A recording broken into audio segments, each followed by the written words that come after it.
Hoboken, New Jersey. January 10, 1930. It's 2:30 a.m. and two police officers are walking their beat when they come upon a sedan bearing Brooklyn license plates. Peering inside, they see the corpse of New York gangster Harry Veasey.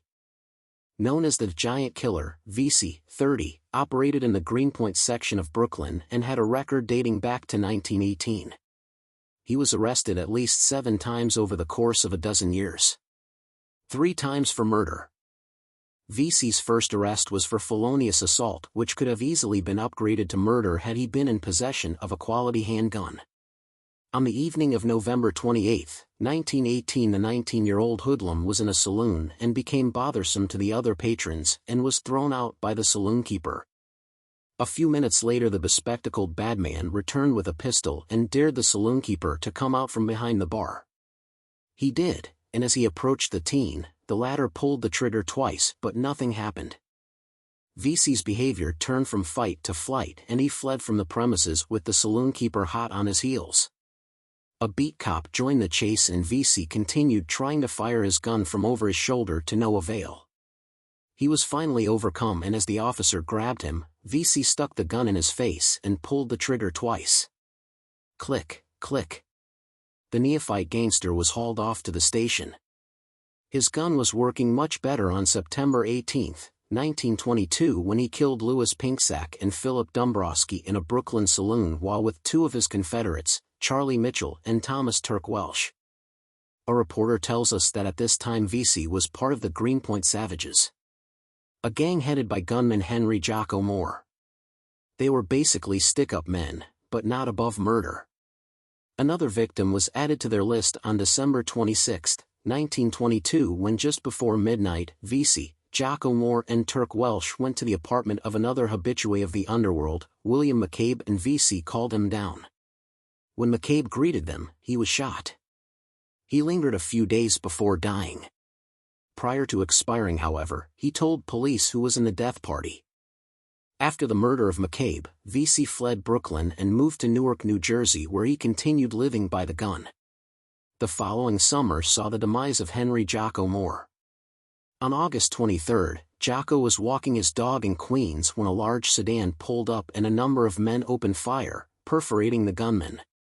He spent the last hours of his life trying to have detectives removed from his hospital room so he could die in peace. On May 9, 1925, Veasey was arrested in Newark and sent back to Brooklyn to face the music for the double murders of Pinksack and Dombrowski. He was acquitted. Nothing ever came of the McCabe murder.